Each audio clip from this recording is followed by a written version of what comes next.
What's up, guys? Me and Psycho Dad are here, and we're going to be discussing kind of unusual topic that we wouldn't normally cover, but that is Rick Harrison from the TV show Pawn Stars. His son Adam recently overdosed from fentanyl, and Rick came out and made a statement and blamed the border crisis, the fentanyl flowing over the southern border, as the reason why his son died.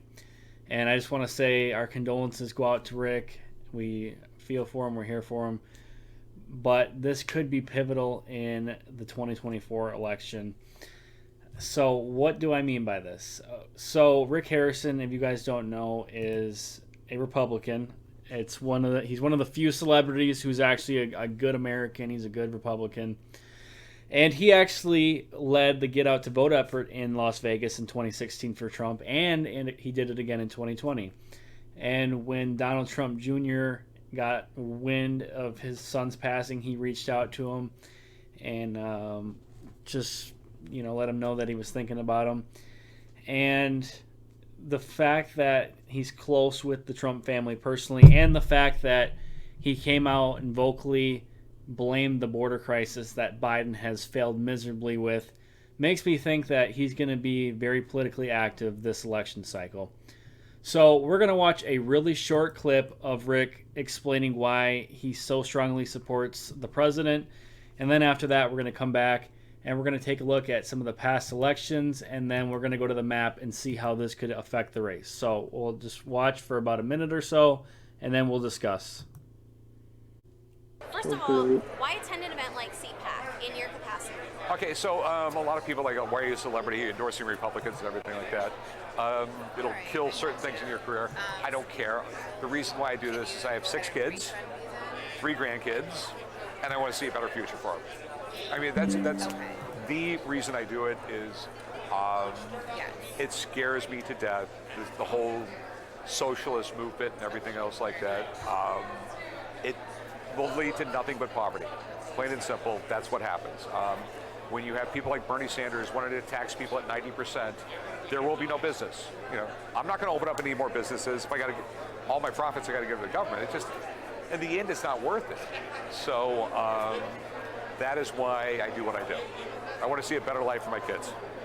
Back in 2016, you said you would put your support behind Marco Rubio at the time. Before you supported Trump, you said you didn't think he had the people in mind.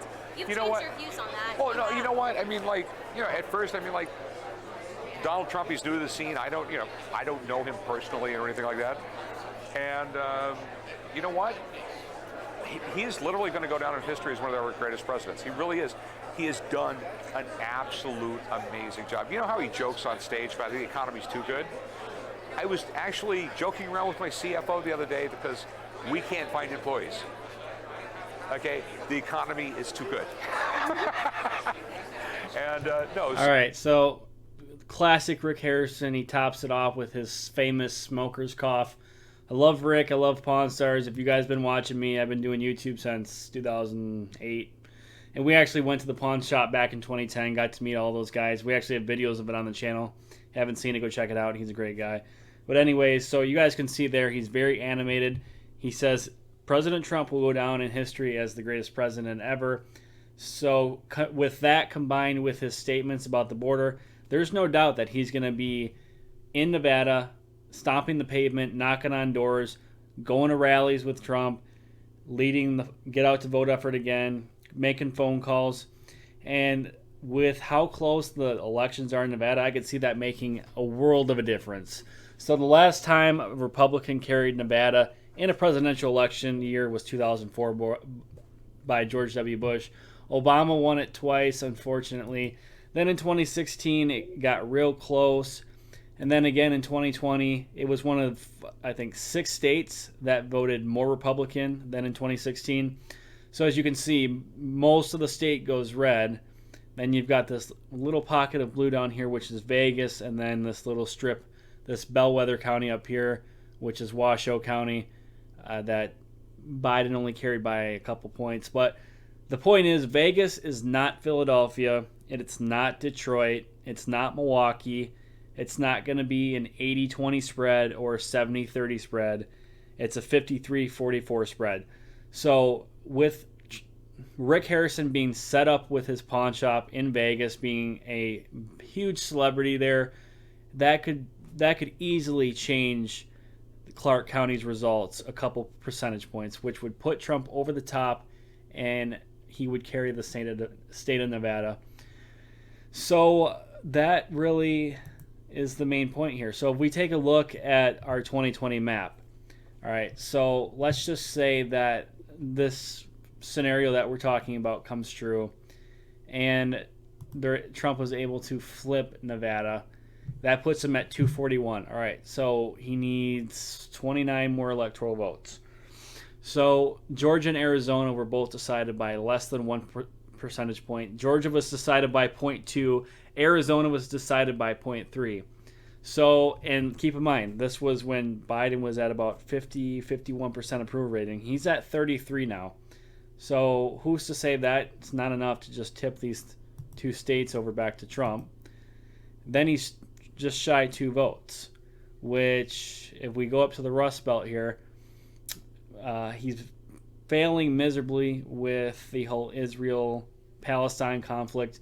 And as we know, Michigan has the highest Arab population in the country, and they've completely turned on him. And this is going to be the final nail in his coffin, Biden. So that's really all he needs. Trump, even if he weren't able to flip Nevada, he could still pull it off with those states. But let's see if there's actually a scenario where he wins Michigan, Georgia, Nevada, but loses Arizona. It still puts him over the top. But I think he would carry Arizona in that situation. And also other things to note, yes, Nevada has not elected a Republican or has not voted for a Republican for president since 2004. But just this past midterm 2022, they elected a Republican governor, and it was razor thin in the Senate race there. And Adam Laxalt almost became a United States Senator. It's one of the closest Senate races in the country. So, you guys, this is not out of the question at all. And if anything, this is a very conservative prediction. I could probably give Trump Wisconsin, could probably give him Pennsylvania, maybe even Nebraska's 2nd congressional district. So that's where we're going to leave the prediction. 283 for Trump, 255 for Biden. So let us know down in the comments below what you guys think of this prediction. If you guys think it's if it's right, what you agree with, what you don't agree with. And we'll see you guys all tomorrow night right back here for our live coverage of the New Hampshire primary. You're not going to want to miss it. We're going to have the county map up. We'll cycle through the different news stations and see what their take is, and when they go to their famous election board, that's always fun. So we're going to have a little bit of everything. We're going to have guests come in the Discord. Not going to want to miss it. So I'll see you guys all tomorrow night. Thanks for watching this video.